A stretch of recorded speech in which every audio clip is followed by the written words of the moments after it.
أهلين، رجعنا لكم تاني. طبعا عايزين نعمل الفيديو بتاعتنا الثانية.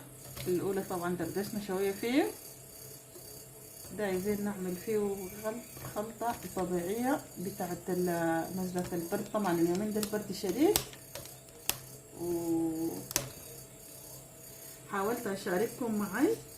يعني الناس بتسأل نعمل شنو، الجو بارد وكده. هنا قلت قبل اليوم عملت الفيديو بتاعت الخلطات الطبيعية،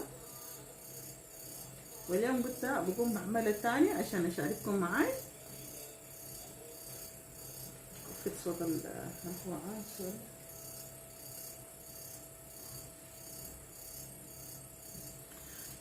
طبعا. قلت النهارده هشارككم معاي الفيديو بتاعت خلطات البرد ونزلات البرد. نقوم نعمل مع بعضينا.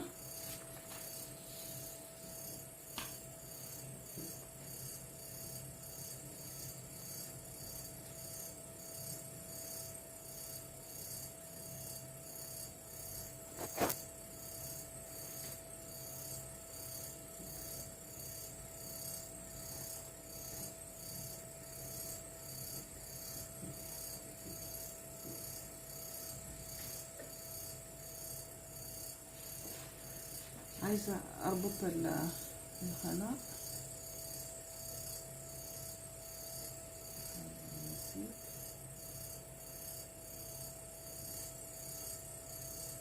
اصلا مربوطة.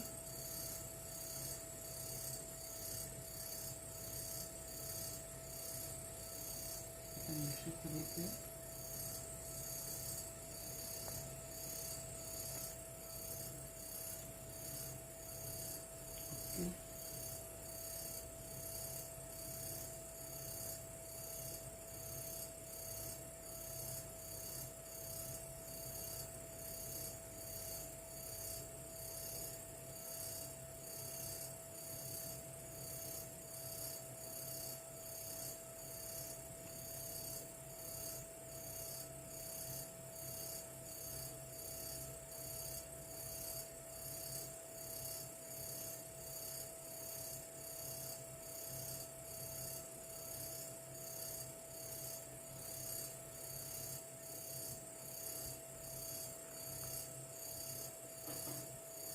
عشان نتأكد بأنه شغال ولا ما شغال. هذا الفيديو شغال ولا ما شغال. الصوت كيف واضح. هذا الفيديو شغال ولا ما شغال. الصوت كيف واضح. هذا الفيديو شغال ولا ما شغال. الصوت كيف واضح. هذا الفيديو شغال ولا ما شغال. الصوت كيف واضح.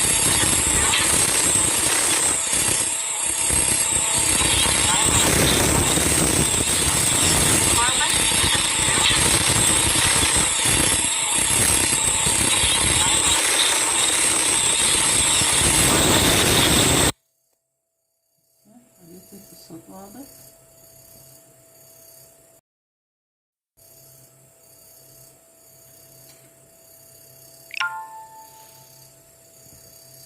نخش في الفيس.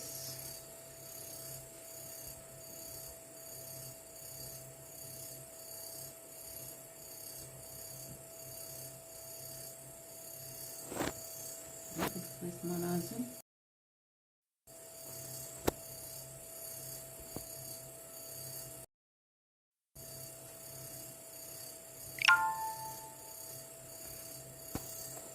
نشوف الفيس بشكل تدريجي. عندنا مظاهر.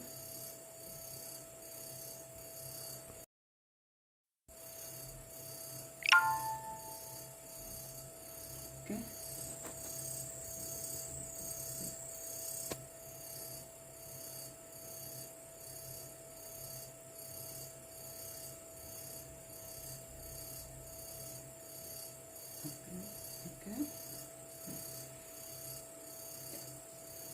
يلا بعد كده النهارده طبعا عايزين نعمل الخلطة بتاعت اول وصفة بتاعت الشتاء. طبعا زي ما انتم عارفين الجو برد شديد، طبعا معلش يعني الجو برد طبعا، وحبيت اعمل الفيديو بتاعت الخلطة بتاعت الشتوي.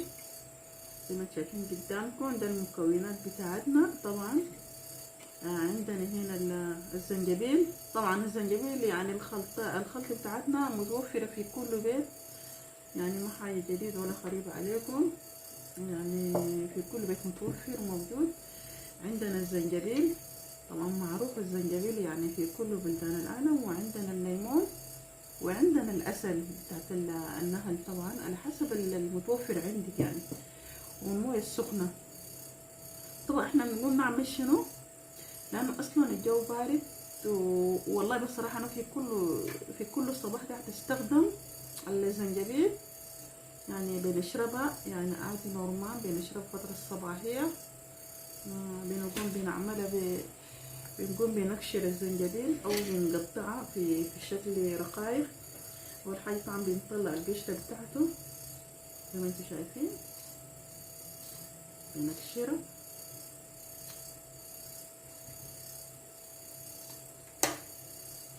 يعني أنا ما عايزة أعمل كتير، بقوم أعمل حتة بسيط شوية.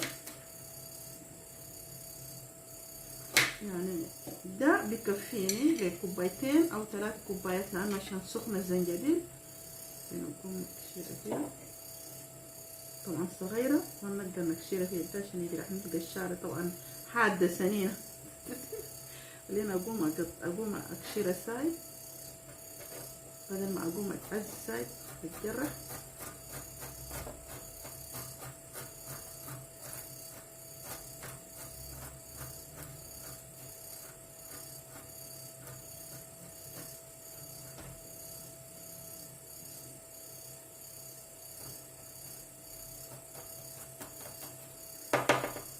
كده خلصنا،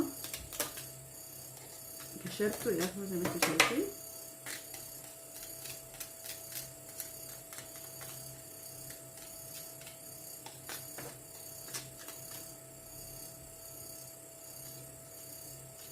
شوفوا بقت كتيرة كيفين، لأنه الزنجبيل السخنة بصراحة يعني مع السخونة بتاعته والليمون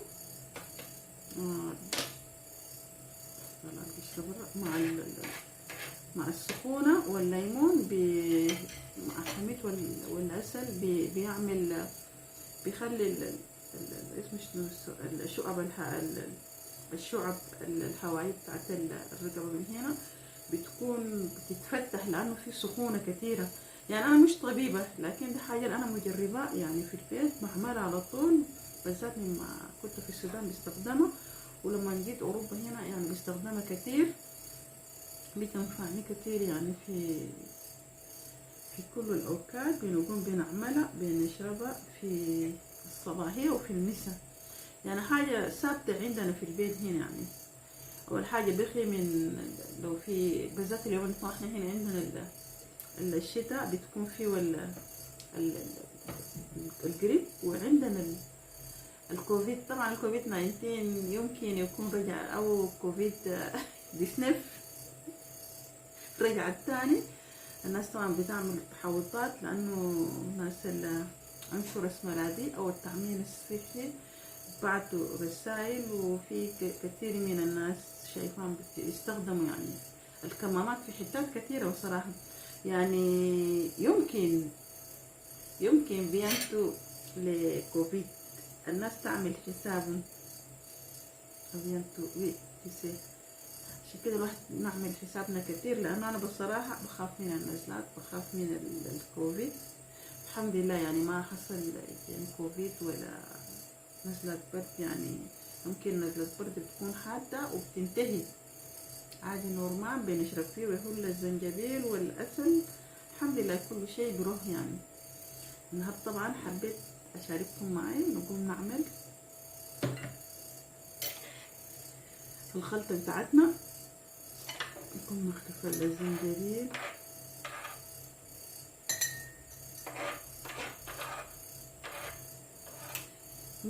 يعني والله علاج يعني طبيعي وما فيه اضرار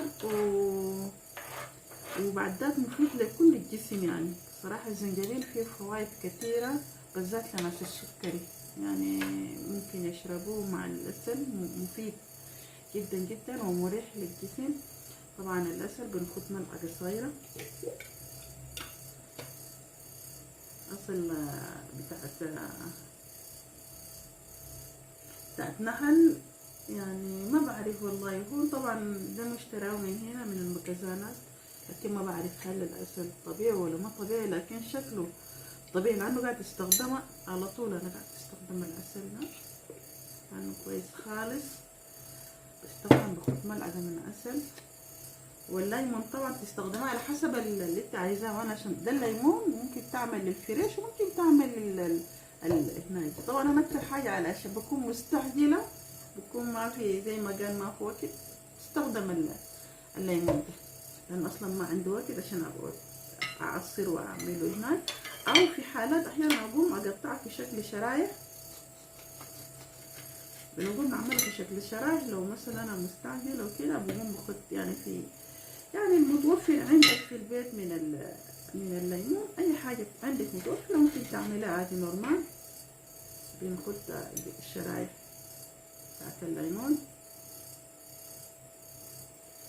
طبعا والله العظيم يعني مفيد جدا جدا للجسم ومريح. بعد ذلك الليمون ده فيتامين سي، يعني الناس المفروض تستخدمها، يعني ده فيتامين سي. وبالذات الاطفال لما تعمل لهم الليمون وهناك بيشوفوا بالعسل طبعا حاجة نظيفة جدا جدا وحاجة كويسة، يعني حاجة مكعبة.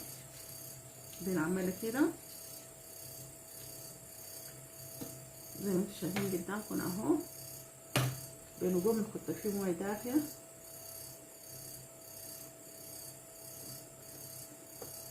بسم الله،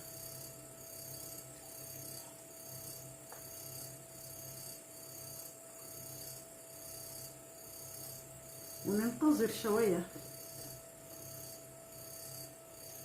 او نقوم نعمل العسل. الملعقة الصغيرة فيها جوز، الملعقة الكبيرة عشان العسل ملاحظين.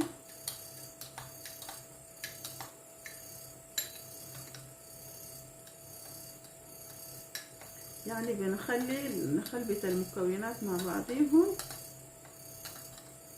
شوية شوية كده، ونخليه شوية تقعد. يعني ممكن تشربي كده وممكن بتصفي يعني نورمال عادي. لو صبرت شوية بتنزل الشواعب اللي فيه. الشواعب طبعا يهول الزنجبيل ما فيه أضرار، يعني كله بتشرب يعني.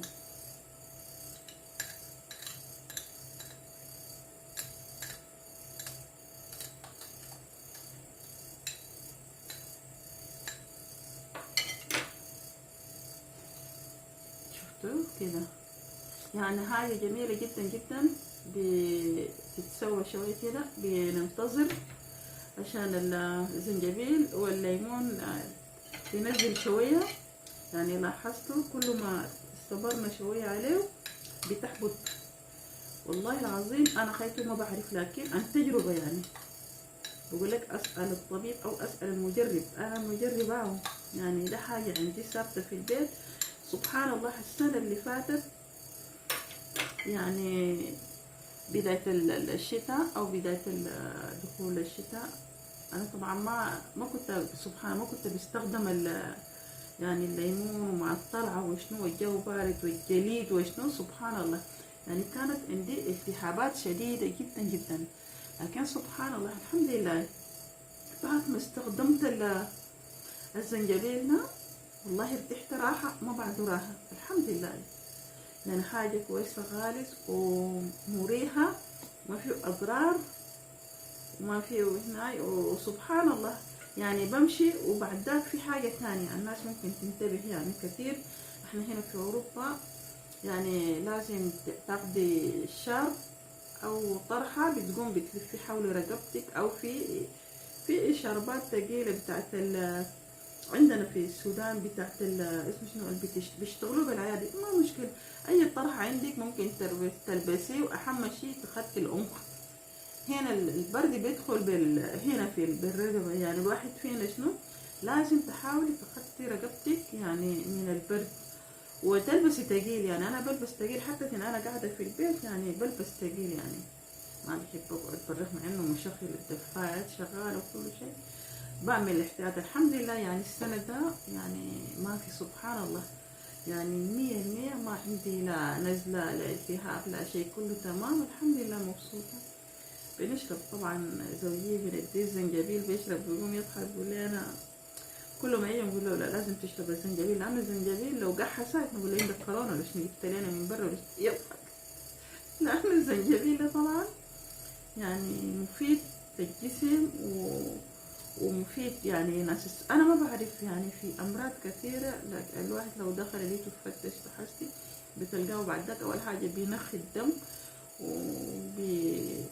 بيريح مع الليمون والعسل، بيريح الاعصاب المشدوده. يعني في حاله الانفعال التنشن الكثير الواحد بيكون، انا لما بشربه بكون مرتاح بصراحه، بكون زعلانه من حاجه او متوتره، لكن مجرد ما بكون بشربها بكون مرتاحه نفسيا شويه، بشعر بارتياح، بشعر يعني بكون مرتاحة بصراحة. يعني الحمد لله، يعني السنة ده ربنا لا يجيب لي النزلة ولا قريب، كله تمام الحمد لله. أي سؤال أي استفسار اتصلوا بالدكتورة انتصار. ما عندكم بدون أي تردد في أي وقت في أي زمن، يعني الخاص على الواتساب الماسنجر اتصلوا عليه ان شاء الله بيكون بفيدكم، يعني بالامراض الادويه الطبيعيه الخفيفه، يعني الحاجات اللي انا بعرفها المتوفره في البيت. يعني انا مش طبيب بتاعت عشاق، لكن انا بعرف في حاجات بسيطه بسيطه الحمد لله. يعني اخذتهم من الوالده ربنا يرحمها ويتقبلها مع الصديقين والشهداء. هي الفضل يرجع لها هي يعني. ونتمنى بأنكم تدعوا معي لوالدتي ربنا يتقبلها، وأخواني طبعا ربنا يتقبلهم جميعا. كلنا ماشيين، وكل نفس ذائقة الموت، كلنا ماشيين. الدنيا مسير كده يعني بصراحة. يعني الأيام اللي فاتت أنا كنت بصراحة حزينة جدا جدا، لكن الواحد يعمل شنو؟ اعتراف بحكم الله. الحمد لله على نعمة ربنا، ونشوف مع بعض كده العصير بتاعنا صار ازاي، او الوصفة يعني ماشي 100% كده. بنقوم بنجربها شوية. بسم الله. 100% ما شاء الله. يعني الطعم بتاعته لا فيه حموضة كثيرة ولا فيه، لأنه ملأت الأسل الدو، ولا فيه سخونة كثيرة.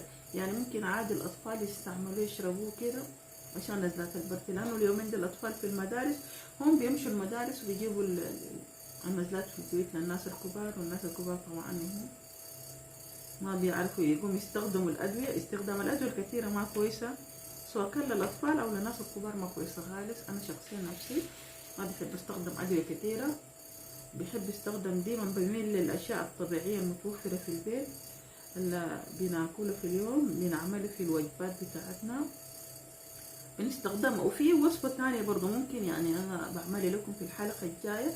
يعني ممكن الواحد ممكن تستخدم العسل مع العسل، وعندك تسحني شوية من بتغلي اللي اسمه شنو الوصفة. سبحان الله يا رب ساعدني.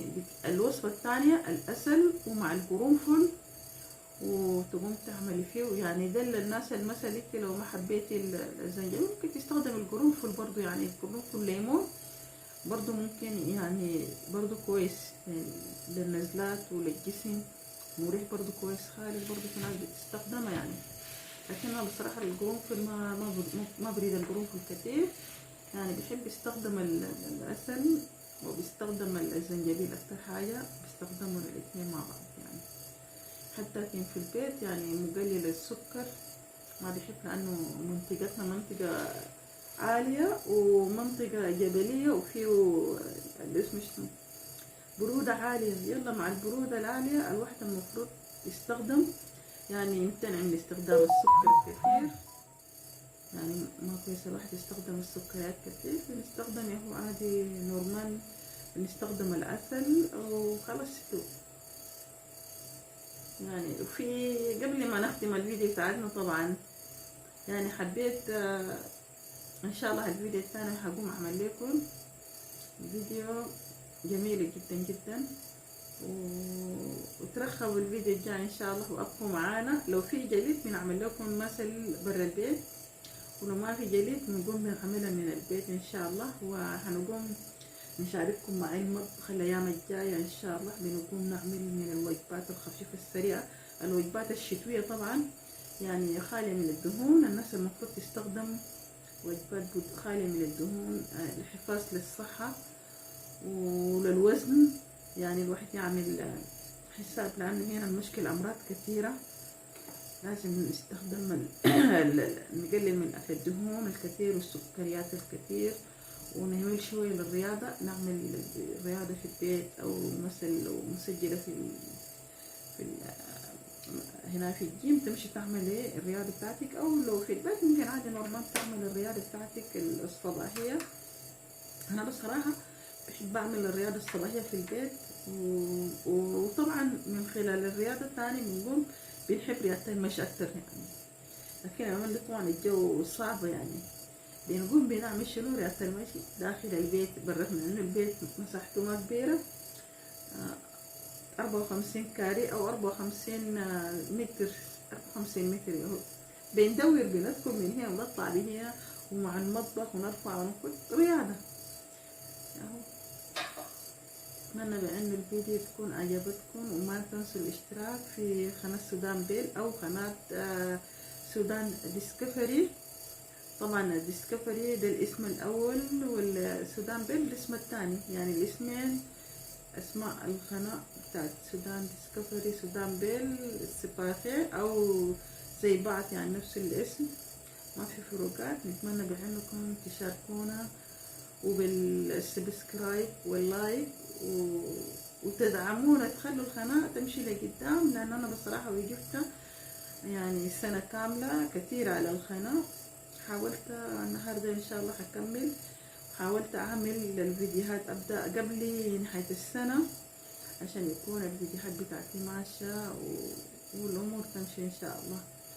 في الختام قبل ما نختم الفيديو حبيت أشكركم جميعا، وأشكر أي إنسان يعني المتابعين قناة سودان بيل أو قناة سودان ديسكفري. شكرا كثير لكم لمتابعة القناة ودعمكم المتواصل للقناة. شكرا كثير، والسلام عليكم ورحمة الله. وبركاته معنا إن شاء الله في الحلقات الجاية هعمل لكم فيديوهات كثيرة إن شاء الله أونلاين وفيديوهات مسجلة بإذن الله تعالى. وما تنسوا الاشتراك في قناة سودان بيل، والسلام عليكم ورحمة الله تعالى وبركاته.